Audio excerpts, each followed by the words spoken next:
This is a lecture on Civil Procedure Code.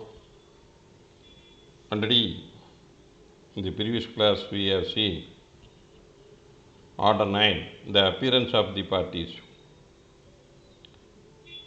Generally, the party either by himself or through pleader he can appear, either by himself or by pleader he can appear. That is the well settled law. So the appearance of the parties either himself or through pleader is dead under section order 9. So கட்டளை 9 ஒரு தரப்பினர் வாதி பிரதிவாதிகள் வழக்கில் ஆரம்பம் முதல் அழைப்பானை பெற்றதிலிருந்து பல்வேறு நிலைகளில் ஆஜராகுவதும் பொறுத்தும் எந்தெந்த சூழ்நிலையில் ஆஜராக வேண்டும், அவர் நேரடியாகவோ அல்லது வழக்கறிஞர் மூலமாகவோ வழக்கிற்கு வாய்தாவில் ஆஜராக வேண்டும். So before proceeding, I want to give some instruction to you. I have a channel in YouTube, Ilango Ramsamy Advocate. That is the name of my channel. I have posted various lectures on Civil Procedure Code, on Evidence Act and CRPC. If you want to go through all lectures, you can go to YouTube and give my channel name Ilango Ramsamy Advocate in the search, and you can get all the lectures and you can go through it and get benefited. நீங்கள் என்னுடைய பெயரில் Ilango Ramasamy advocate என்ற ஆங்கிலத்தில் ஒரு யூடியூப்பில் ஒரு channel உள்ளது. அதில் தேடலில் அதை ஆங்கிலத்தில் தட்டச்சு செய்து கொடுத்தீர்களானால் என்னுடைய அனைத்து வகுப்புகளும் சாட்சி சட்டம், குற்றவியல் நடைமுறை சட்டம் மற்றும் உரிமையல் நடைமுறை சட்டம் பற்றிய வகுப்புகள், பல்வேறு வகுப்புகள் உள்ளது. அதை பார்த்து நீங்கள் பயனடையுங்கள். So you can subscribe my channel. There is a subscribe bottom of your video and you can select it, then it becomes a subscribed. So you can select and be a subscriber of my channel. You need not pay anything, don't worry. Then now we are going to class. Already I have stated that the appearance of the parties, both defendant and its consequence. So இரு தரப்பினரும் ஆஜராக வேண்டும். அவ்வாறு ஆஜராகவில்லை என்றால் ஏற்படும் விளைவுகள் என்ன என்பதுதான் கட்டளை 9 கூறப்பட்டுள்ளது பல்வேறு நிலைகளில். Already we have seen up to order 9 rule 7. Then today we are going to take up order 9 rule 8 and so இதுவரை நாம் நம்முடைய பழைய வகுப்புகளில் கட்டளை 9 விதி 7 வரை பார்த்துள்ளோம்.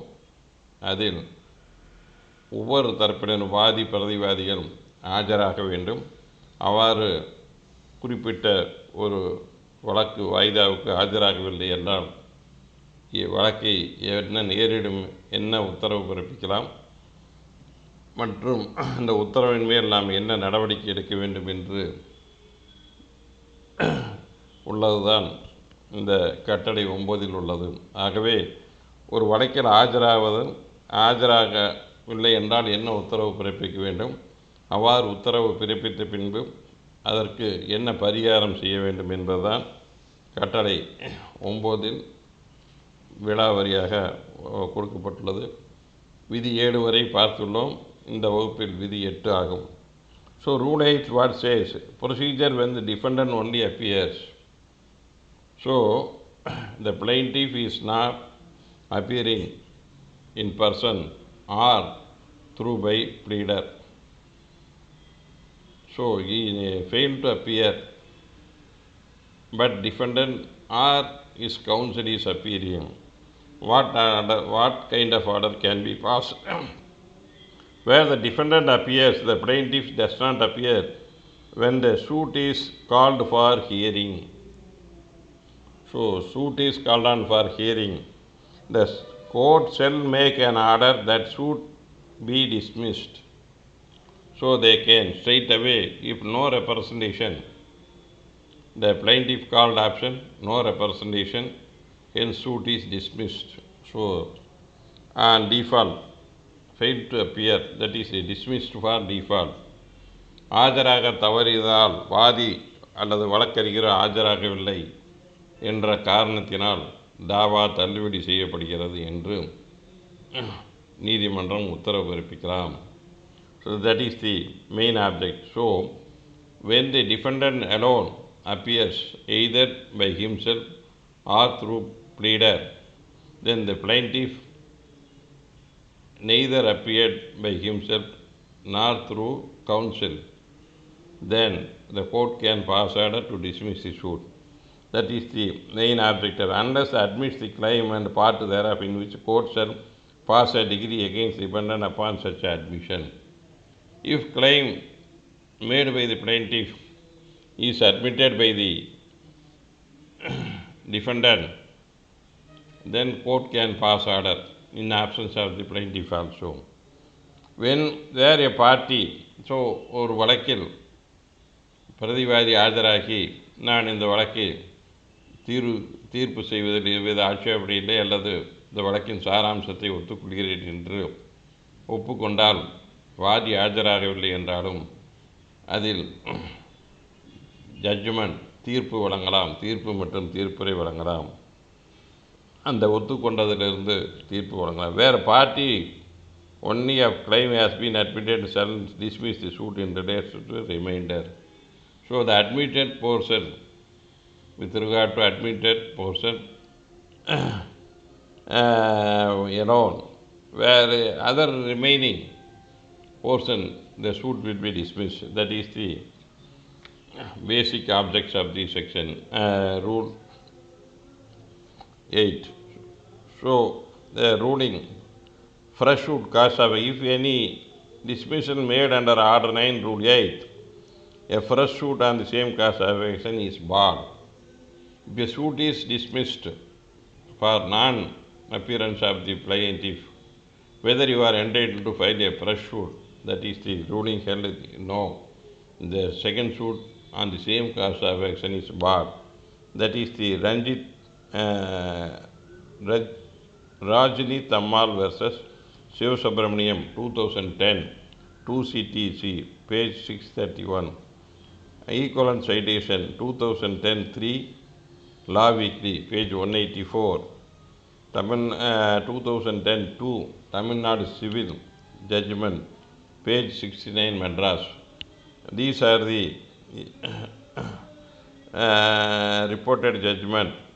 And ஒரு வழக்கு தள்ளுபடியாகிவிட்டால் வாதி வரவில்லை என்று அந்த வழக்கு மூலத்தை வைத்து மீண்டும் புதிதாக ஒரு தாவா தாக்கல் செய்ய முடியாது என்பதுதான் அந்த உயர்நீதிமன்ற தீர்ப்பின் சாராம்சமாகும். And then yet another ruling, T. Venkatesa Shetty versus C. Babu 2009 1 Law Weekly page 646 646 Madras. Nature and scope of order. அந்த கட்டளை 9 விதி 8னுடைய இது என்ன, முக்கியத்துவம் என்ன? So enables a court to dismiss the suit if defendant appears. So this is the power given under the this rule to dismiss the suit when the defendant alone appear before the court, and plaintiff appear when the suit is called, and order 7 rule 2 and provides different alternative for the court. So that is the, we can see order 17 rule 2 and 3 also provides different alternative. Without dismissing the suit, it can adjourn for some other date. That is the Order 17 Rule 2 and 3. So கட்டளை 17 விதி 2 மற்றும் 3இல் தாவாவை தள்ளுபடி செய்யாமல் அதில் என்ன கூறப்பட்டுள்ளதோ அதன்படி வழக்கினை ஒத்திவைக்கலாம் என்று கூறப்படுகிறது. So now we can see also Order 17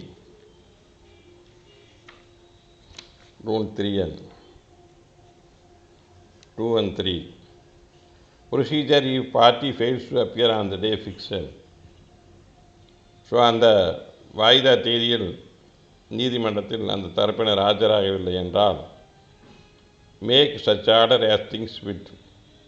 So it may proceed to dispose of the suit on mode of direction under Order 9. It is empowered to pass an order under Order 9 or make such other order as things fit. So நீதிமன்றம் என்ன ஒரு வாய்தா போடலாம் அப்படின்னு சொல்லலாம்.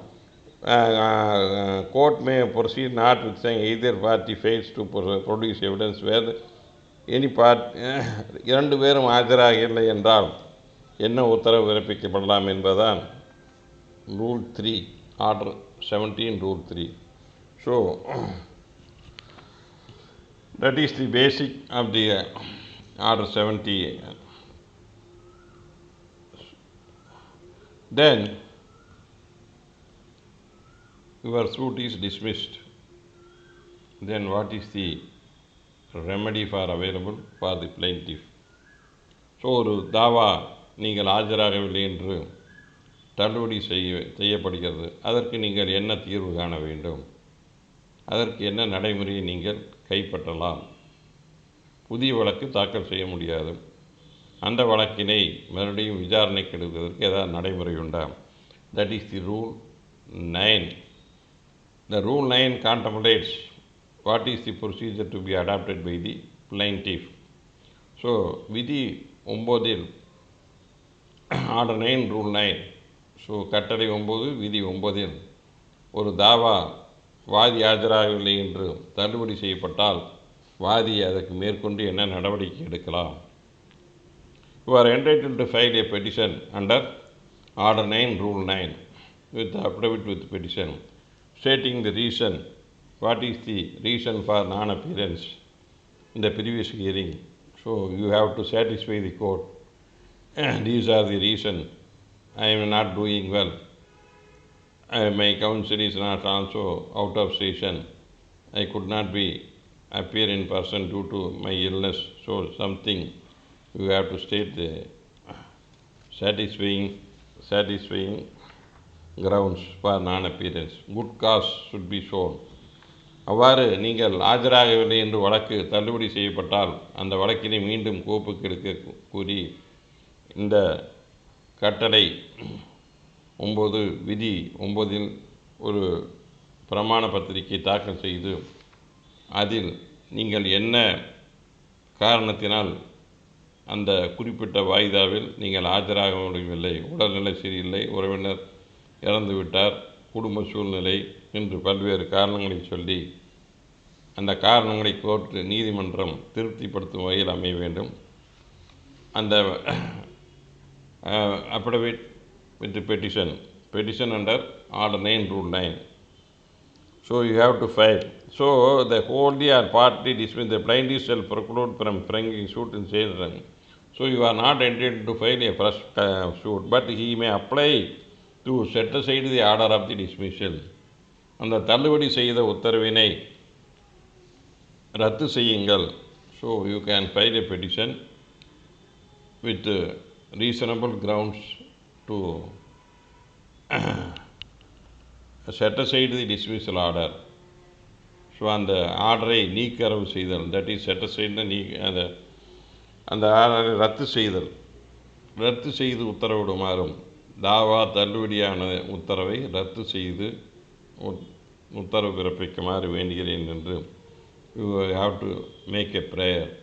So to set aside the order passed by dismiss for default.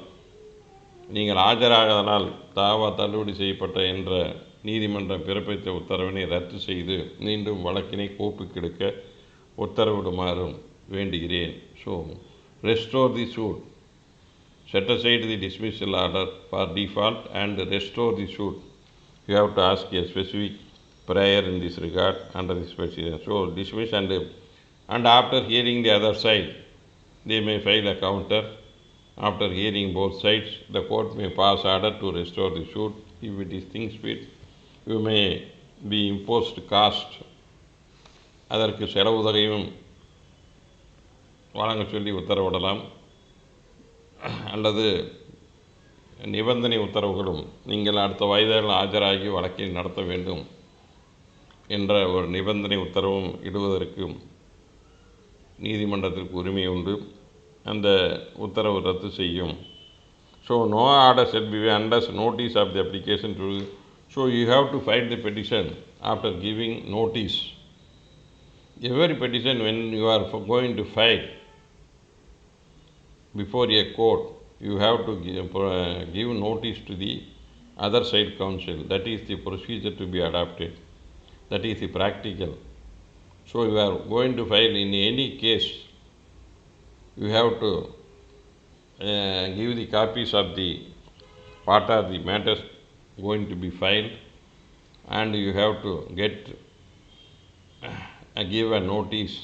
I am going to file this petition. Kindly take the notice, and they will make an endorsement, and they can file the counter if the petition is numbered. So you have to give other side notice. Without notice, no order can be passed. So order 9 rule 9 is maintainable after hearing the both sides. So without giving notice, any order is passed that is illegal.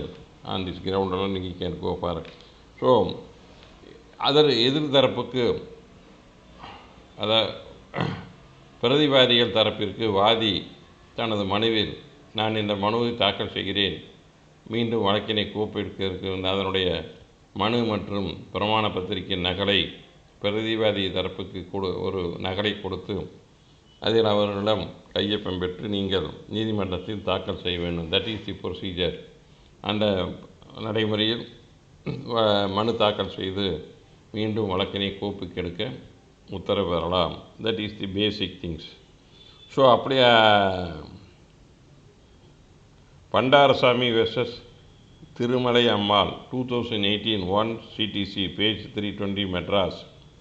Applicability of Order 9 Rule 9. To applicable Order 9, the plaintiff must be same and the cause of action must be identical. Dismissal of early suit preclude from fresh suit on the same cause of action to find out whether the second suit is on the same cause of action.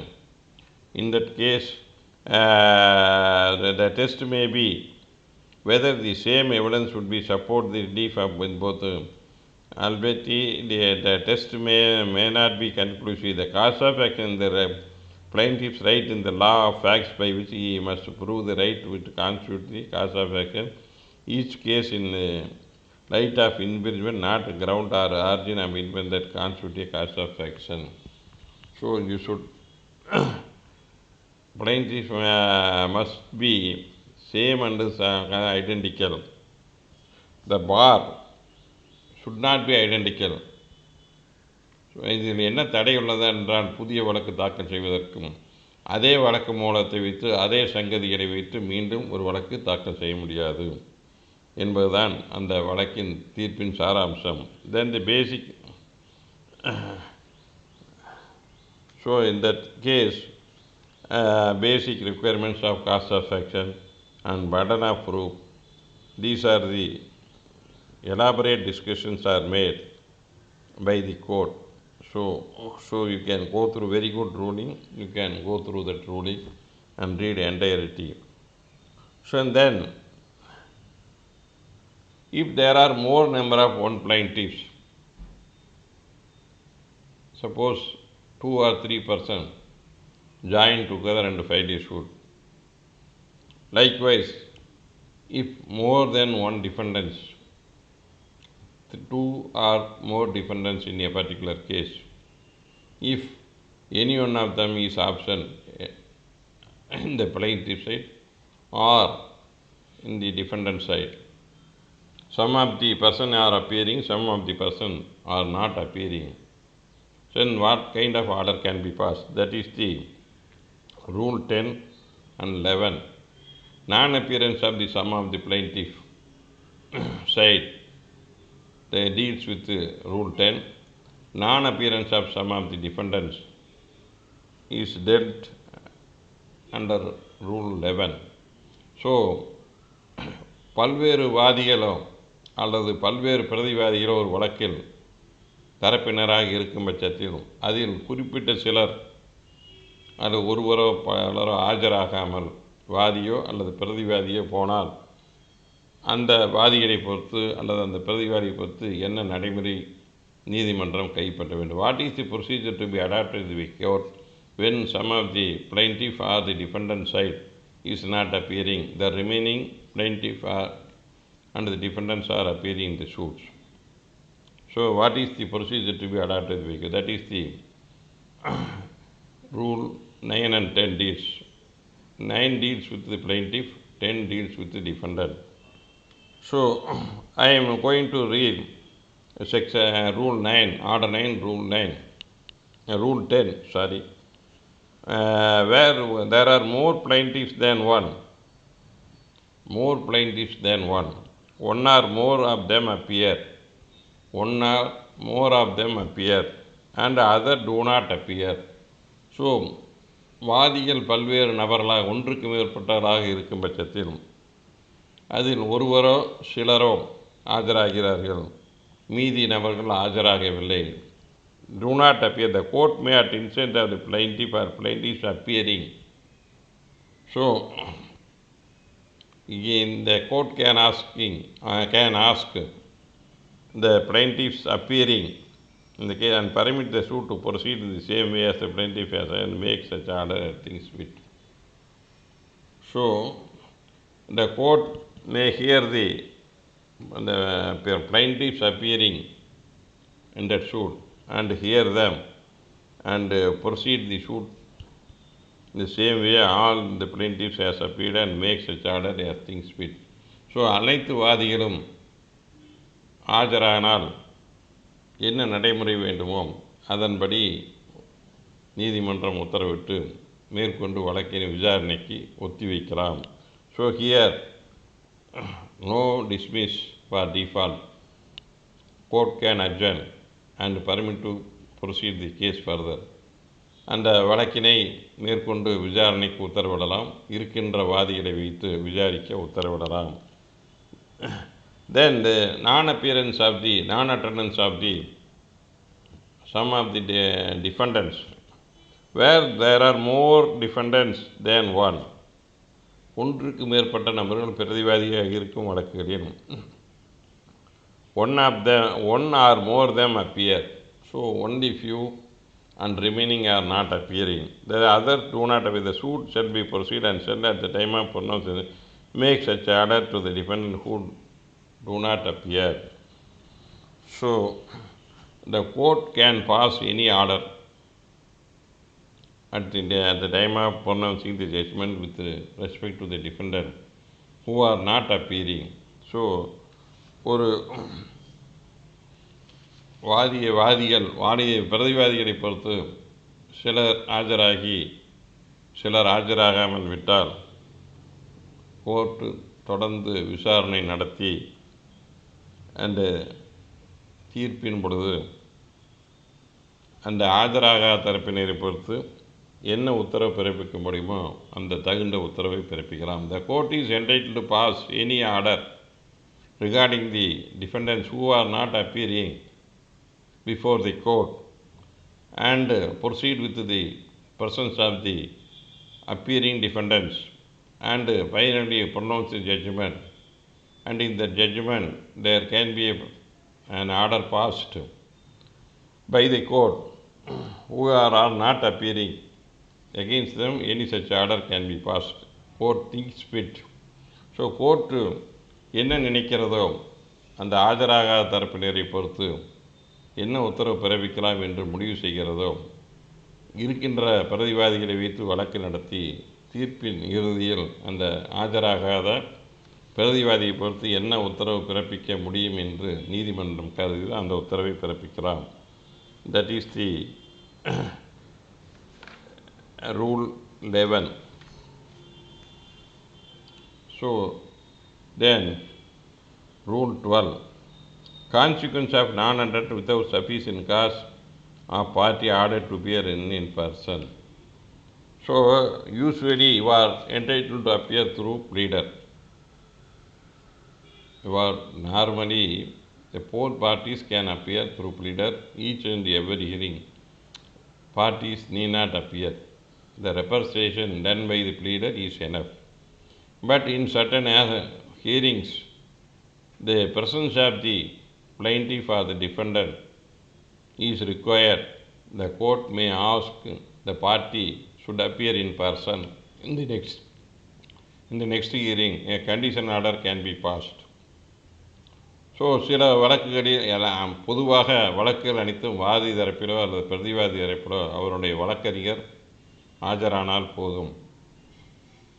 ஆனால் சில சூழ்நிலை காரணமாக நீதிமன்றம் வாதி பிரதிவாதிகளோ நேரில் ஆஜராக வேண்டும் என்று கருதுமானால் அந்த வாதி பிரதிவாதிகளை நீதிமன்றத்தில் அடுத்த வாய்தாவில் நேரில் ஆஜராக வேண்டும் என்று ஒரு நிபந்தனையுடன் கூடி வழக்கினை வாய்தா வைக்கலாம். When the condition order is passed to appear in person, so அந்த நிபந்தனை நேரில் வாதி பிரதிவாதிகள் ஆஜராக சொல்லி உத்தரவு பிறப்பித்த நிபந்தனை உத்தரவு பிறப்பித்த பின்பு அந்த உத்தரவு தேதியில் if they fail to appear, what is the procedure to be adopted? So when there is an order is made to appear party in person, the court can direct the parties in the next hearing. The condition, the court will adjourn the case on the particular date. The condition order is not complied. What is the procedure to be adopted? That is the rule 12.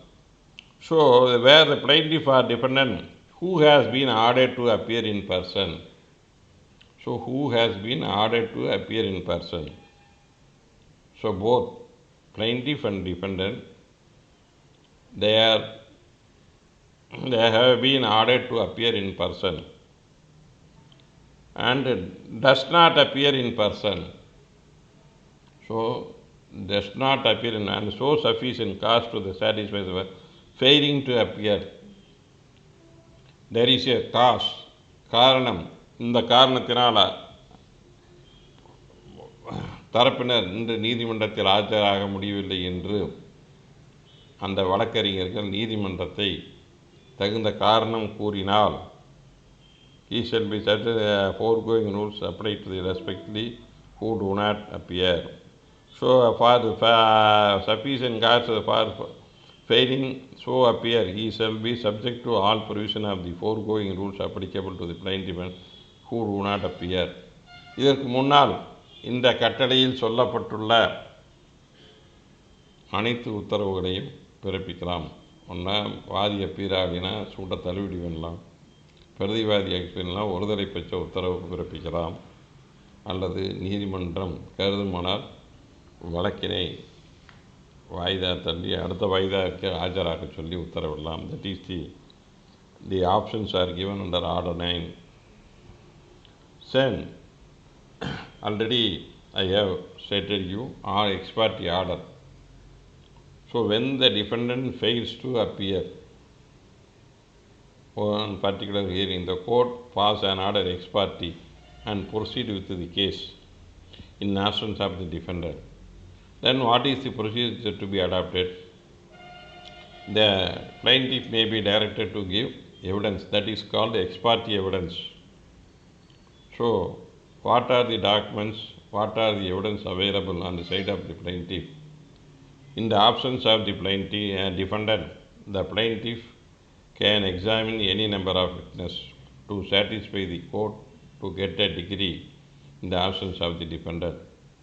So after the examination of the witnesses and the document marked, court straight away pass a judgment and a degree. So ஒரு வாதிகள் ஒரு வழக்கில் ஆஜராகாமல் போனால் அந்த பிரதிவாதிகள் இல்லாத நிலையில் வழக்கினை தொடர்ந்து விசாரிக்க உத்தரவிடலாம். அவ்வாறு தொடர்ந்து விசாரிப்பது என்றால் பிரதிவாதி இல்லாத நிலையிலேயே விசாரிக்கலாம் என்று உத்தரவிடப்படுவதுதான் ex party order. You must make a difference, degree and ex parte degree and ex parte order. So in his options to proceed further posted for further proceedings, that is the normally evidence of the plaintiff should be given. So ஒருதலை பட்ச தீர்ப்பு ex parte set ex parte for further proceedings, that is the order to be made by the court. So அவர் ஆஜராகவில்லை, ஆகவே ஒருதலை பட்ச உத்தரவு பிறப்பிக்கப்படுகிறது. மீண்டும் ஃபர்தர் ப்ரொசீடிங்ஸ் மேல் நடவடிக்கைக்காக தாவா ஒத்தி வைக்கப்படுகிறது. மேல் நடவடிக்கை என்ன? வாதி தரப்பில் சாட்சியமும் ஆவணங்களும் குறியீடு செய்யப்பட வேண்டும்.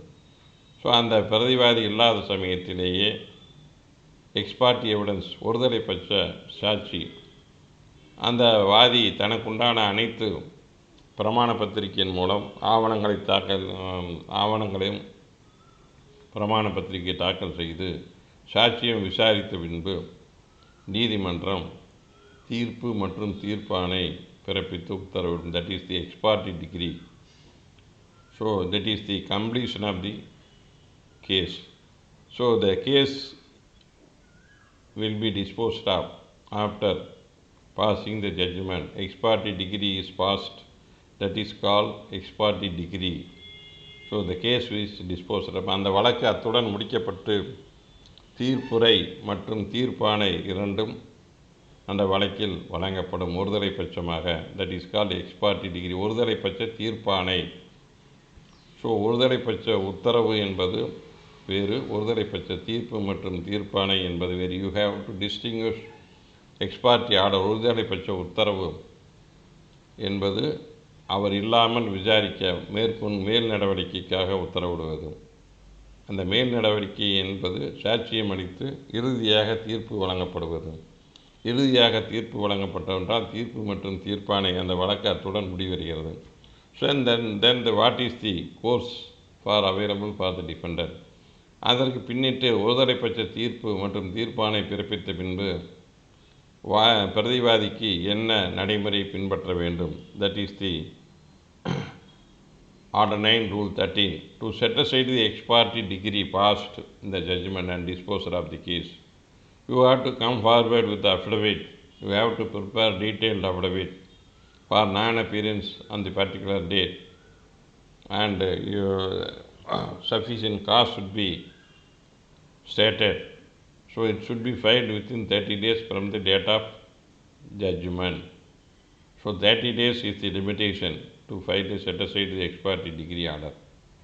So you have to file a petition along with the affidavit stating the reason for non-appearance and the degree passed by the court liable to be set aside. Ex parte order or degree passed by the court is liable to be set aside. So you have to make a prayer with regard to the same. And after preparing the petition, you have to give a notice to the plaintiff side and you have to file it, and it will be numbered by the court. And after hearing both sides, if any counter statement or objection, அவ்வாறு நீங்கள் மனு தாக்கல் செய்த பின்னிட்டு அந்த ஒருதலை பட்ச தீர்ப்பு மற்றும் தீர்ப்பாணை ரத்து செய்ய மனு தாக்கல் செய்த பிரமாண பத்திரிகை மற்றும் மனு கட்டளை 9 விதி 13 தாக்கல் செய்த பின்னிட்டு அந்த எதிர்தரப்பு வாதி தரப்புக்கு ஒரு அறிவிப்பை கொடுத்து நீங்கள் நீதிமன்றத்தில் மனுவாக தாக்கல் செய்ய வேண்டும். அது கோப்பு கேட்கப்பட்டு அவருடைய எதிர்வுரை தாக்கல் செய்து இருதரப்பிலும் கேட்கப்பட்டு இறுதியில் அந்த தீர்ப்பு மற்றும் தீர்ப்பாணை உறுதி செய்யப்படலாம். நீங்கள் கூறுகின்ற காரணம் சரியில்லை என்றால் அந்த தீர்ப்பு மற்றும் உங்களுடைய மனு தள்ளுபடி செய்யப்படும். நீங்கள் கூறும் காரணம் நீதிமன்றம் ஏற்கத்தக்கதாக இருந்தால் அந்த தீர்ப்பு மற்றும் தீர்ப்பாணை ரத்து செய்யப்படும். That is the order 9 rule 13. So you have to apply the court degree passed to set aside and satisfy the court someone not duly served. How you are there? So the reason to be stated in the affidavit, if you are not appearing on the first hearing, so the proper service of someone is not made. If the reason is then non-duly not served, you are prevented from appealing for sufficient cause. So the court shall make order set aside the ex parte degree against him. Terms as to cost and payment into the court. So செலவு தொகை அந்த வாதி என்ன செலவு தொகை பண்ணியுள்ளாரோ அந்த தொகையினை செலுத்த கோரி ஒரு நிபந்தனையுடன் அந்த ஒருதலை பெற்ற தீர்ப்பு மற்றும் தீர்ப்பாணையை ரத்து செய்யலாம். The court can pass order with the condition to pay cost of the proceedings already done by the incurred by the plaintiff. Suppose 3,000, 4,000. These are the expenditures you have to meet the plaintiff and the cost of the proceedings. So you have to pay it. So that is the order. So the ex parte degree will be set aside. Provided that where it cannot be set aside and degree in such a nature cannot be set aside as against defendant only, it may be set aside as against all or any other defendants also. So suppose one party, various defendants are there, one party coming to the court and filing a petition, then whether the decree and judgment passed against this defendant alone can be set aside. The nature of suit the court has to consider. For the non-appearance of the parties who have not come forward to file any petition under order 9 Rule 13, but only one party or two parties are appearing and filing a petition under order 9 Rule 13 to set aside the ex parte degree. The court can pass order depends upon the nature of the suit. So partial set aside the degree against these defendants cannot be passed if it is nature of such a nature that the entire degree and judgment can be set aside. ஒரு வழக்கில் தன்மையானது அந்த தீர்ப்பு மற்றும் தீர்ப்பாணை ஒரு தரப்ப ஒரு குறிப்பிட்ட பிரதிவாதி மட்டும் ஆஜராகி தனக்கு எதிரான தீர்ப்பு மற்றும் தீர்ப்பாணை தள்ளுபடி ரத்து செய்ய வேண்டும் என்று மனு தாக்கல் செய்தால் அந்த தாவா வழக்கு பொறுத்தளவு அனைவருடைய தீர்ப்பையும் ரத்து செய்ய வேண்டிய சூழ்நிலை இருந்தால் ரத்து செய்யலாம் என்பதுதான் அடிப்படை proviso. So the no court shall and get to notice. So you have to next proviso you have to serve the notice to the other side. Already I have stated you all the details how the petition. So where there has been an appeal against the degree as under the rule, the appeal has been disposed of any ground that the ground of appellant has withdrawn the appeal, no application lay under the rule setting aside the ex parte degree. Suppose where there has been appeal against a degree ex parte under this rule, if a person files an appeal before the appellate court, appeal has been disposed on the ground that the appellant had withdrawn the appeal. So it is disposed, the appeal was withdrawn, no application filed under the for setting aside the ex parte degree. So the appeal has been disposed on any ground other than the ground that the appeal has been withdrawn. அந்த மேன்முறையீடு திரும்ப பெறப்பட்டது என்று காரணத்தினால் மேல்முறையீடு தள்ளுபடி செய்யப்பட்டால்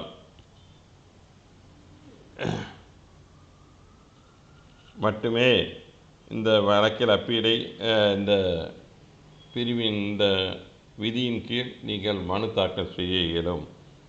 So no application shall lie under the suit for setting aside ex parte degree.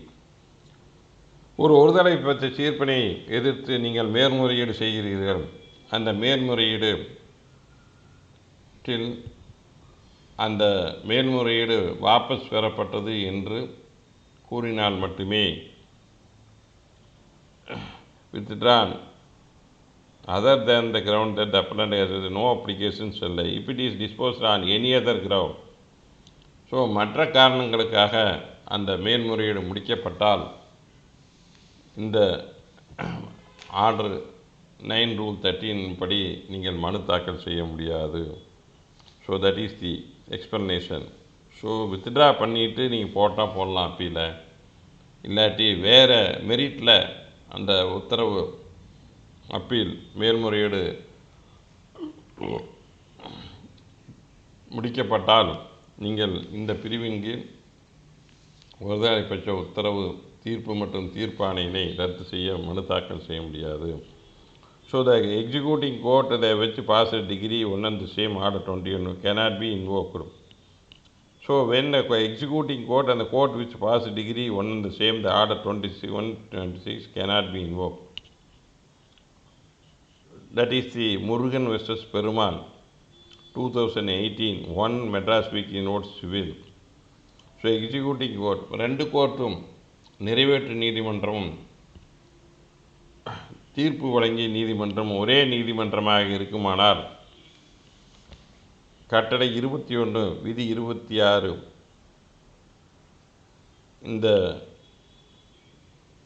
இந்த பிரிவினை நீங்கள் படி மனு எதுவும் தாக்கல் செய்ய முடியாது.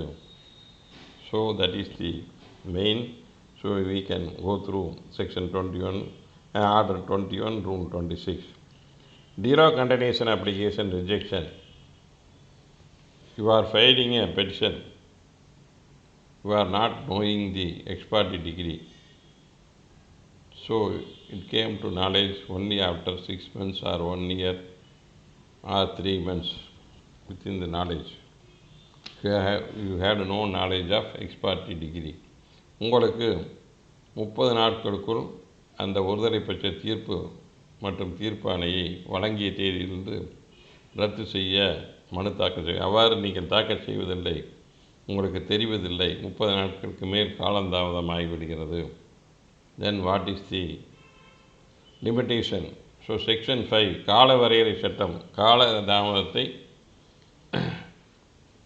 மன்னித்து அந்த மனுவினை ஏற்றுக்கொள்ள நீங்கள் தனியாக ஒரு மனு தாக்கல் செய்ய வேண்டும். Section 5 application, that is call section 5 application.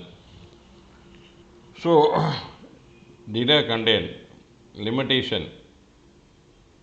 If a petition cannot be filed after 30 days, you are coming with a petition to set aside the ex parte degree and judgment after 30 days, you have to file delay limitation section 5 application to condone the delay in filing the petition and the reasons to be stated for delay. You have to state all those things. That is called section 5 application. You have to bail forth section 5 and order 9 rule 13. So காலதாமதம் ஏற்பட்டால் 30 நாட்களுக்கு பின்னிட்டு நீங்கள் கட்டளை 13 இல்லை கட்டளை 9 விதி 13 படி மனு தாக்கல் செய்வதில் 30 நாட்களுக்கு மேல் மிகுந்து விட்டால் நீங்கள் காலதாமதம் மன்னிக்கும்படி ஒரு செக்ஷன் 5 அப்ளிகேஷன் 5 காலவரை சட்டத்தின் கீழ் ஒரு பிரமாண பத்திரிகை மற்றும் மனுவை தாக்கல் செய்து அந்த காலதாமதத்தை மன்னித்து இந்த ஆர்டர் 9 ரூல் 13 மனுவினை கோப்புக்கு எடுக்க உத்தரவு பெற வேண்டும். ஸோ மன்னிப்பதற்கு முதலில் அந்த மனு தாக்கல் செய்து முதலில் வழக்கு கோப்புக்கு எடுக்கப்படும். அது மன்னிக்கலாம் என்று முடிவு செய்த பின்னிட்டு அந்த உத்தரவு அந்த மன்னித்த பிறகு இந்த மனுவானது பின்பு கோர்ப்புக்கு எடுக்கப்படும். That is the rules regarding the procedures. That is the practical experience. X party degree trial court passed yet another delay condemnation application rejection. In such a view matter, no interference can be called for in impugned order of the court below dismissed delay application prepared by the petitioner. So in this case law, K. Varada Vinayagar Murthy versus M.M. Murugan, 2019 1, Tamil Nadu Civil Judgment, page 441. In that case, a Section 5 application along with Order 9 Rule 13 is made. So காலதாமத மனு என்று ஒன்று தாக்கல் செய்யப்படுகிறது. கட்டளை 9 விதி 13 படி ஒரு மனுவும் காலதாமத மனுவும் 30 நாட்களுக்கு மேல் அந்த காலதாமதம். So the delay content petition Section 5 application was dismissed. So that application itself was dismissed, the reason not properly stated. And in the above reason project by the reason by the petitioner are true, the prudent and the petitioner would have endured to watch the proceeding till its culmination, one way or other way, other hand. The petitioner attitude in the leaving the suit without defending the same and thereafter passing ex parte decree come forward with the case giving false reason. As above stated, the court below rightly in determining the application preferred by the petitioner, lack of particulars and lack of proof, and according to rightly dismiss the above said application. So in that case, Section 5 application was filed. The reason stated is not properly given. He was he was very lethargic. He allowed the suit to be conducted in his absence and waited till the ending of the suit, passing ex parte decree, and he has come forward with the petition to control the delay. The reason stated, ground stated in the Section 5 application is not maintainable. It is not convincing one. அது அந்த நீதிமன்றத்தை திருப்திப்படுத்துவதில்லை, அதில் கொடுக்கப்பட்டுள்ள விவரங்கள் அனைத்தும் சரியானதாக இல்லை என்று அந்த காலதாமத மனு, the Section 5 itself was dismissed, rightly dismissed. So the Section 5 application to condone the delay was dismissed. If it is allowed, then only Order 9 Rule 13 will be numbered. So காலதாமத மனு அனுமதிக்கப்பட்ட பின்புதான் அந்த ஒருதலை பட்ச தீர்ப்பு மற்றும் தீர்ப்பாணை மனுவினை கோப்புக்கெடுத்து அதன் மீது மீண்டும் உத்தரவு பிறப்பிக்கப்படும். காலதாமத மனுவே சரியாக காரணமில்லை என்று தள்ளுபடி செய்யப்பட்டது. அவ்வாறு அதற்கு மேல்முறையீடு செய்ய மறுசீராய்வு மனு ரிவிஷன் தாக்கல் செய்யப்பட்ட உயர்நீதிமன்றம் இந்த காலதாமத மனு தள்ளுபடி செய்தது சரிதான் என்று கூறப்பட்டதால் அந்த ஒருதலை பட்ச தீர்ப்பு மற்றும் தீர்ப்பாணை உறுதி செய்யப்பட்டு விட்டது. So ex parte decree, the court passed ex parte decree under set proper remedy to open the way to file a petition and Order 9 Rule 13. Therefore the present appeal suit will be liable to be remitted to file of the trial court. In that case, Krishnaveni versus Muthumanikam, 2018 1 Law Weekly, 500 page Madras double bench ruling. In that ruling, they straight away filed a remedy to defendant to file a petition, and therefore the present appeal, they straight away filed an appeal against the ex parte decree and judgment without filing any application under Order 9 Rule 13. So அந்த ஒருதலை பட்ச தீர்ப்புக்கு மேல்முறையீடு செய்யப்படுகிறது.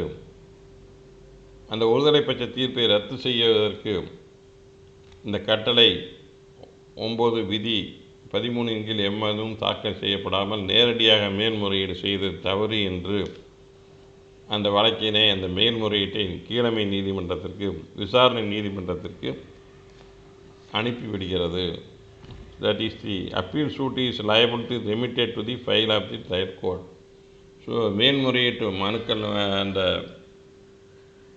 bundle is transferred to the lower court, trial court for consideration. That is the ruling held by High Court. So various rulings are there, notice of the proceedings. So you must be vigilant while preparing reasons stated in the affidavit to condone the delay. So your affidavit should give proper and adequate reasonable reason which may be supported by any document evidence also for non-appearance of the defendants. அந்த பிரதிவாதிகள் நீதிமன்றத்தில் ஆஜராகவில்லை சரியான காரணங்களை சொல்லி நீங்கள் காலதாமத மனு கட்டளை 9 விதி 13 படி தாக்கல் செய்யும் மனு இரண்டிலுமே ஒரே மாதிரியான காரணங்களை சொல்லலாம். ஆனால் அதில் பிரேயர் அதில் கேட்கப்படும் செக்ஷன் 5 காலதாமதத்தை மன்னித்து Order 9 Rule 13 to Section 5 to condone the delay, how many days you have to calculate and you have to mention the delay, how many days in your application with affidavit. Then the delay will be condoned by passing an order. So you have to state all those reasons. The same reason can be given in the Order 9 Rule 13 also. So the both you have to file one at the same time and it should be numbered one by one. First Order Section 5, then Order 9 Rule 13. Then this is the practice. Rule 14, no degree to be set aside without notice of the opposite party. Whatever may be the degree passed, a court must give opportunity to the other side before setting aside the expiry any degree, giving notice to the other opposite party. So without notice, any degree cannot be set aside. So Rule 14, மற்றொரு தரப்பினருக்கு அந்த ஒரு தீர்ப்பானை ரத்து செய்யும் உத்தரவினை அறிவிப்பு கொடுக்காமல் எந்த தீர்ப்பானையும் ரத்து செய்யக்கூடாது. ஸோ இன்னொரு தரப்பினரையும் கேட்டு எதிர் தரப்பினரையும் கேட்டு தான் ஒரு தீர்ப்பு மற்றும் தீர்ப்பானை ரத்து செய்ய வேண்டும். அவர்களை கேட்காமல் அவர்களுக்கு தெரியாமல் பிரதிவாதி மனு தாக்கல் செய்தால் அதன் அடிப்படையில் எந்த உத்தரவும் பிறப்பிக்கக்கூடாது. Generally in civil side and criminal side, notice should be given to other side and objections should be heard by other side. So whatever you are going to file before any court in criminal or civil, the other side should be given an opportunity to make his objections. So எந்த மனுவானாலும் உரிமையியல் நீதிமன்றத்திலோ குற்றம் மனு நீதிமன்றத்திலோ தாக்கல் செய்தால் அதற்கு எதிர் தரப்பினரை ஒரு வாய்ப்பு கொடுத்து அதை கேட்ட பின்புதான் அதில் அந்த உத்தரவை பிறப்பிக்க வேண்டும். That is the basic principles of natural justice. Both side should be heard. So இயற்கை நீதி என்பது இரு தரப்பினரையும் வாய்ப்பளித்து முடிவெடுக்க வேண்டும். So with this I conclude my class. Thank you for watching the same.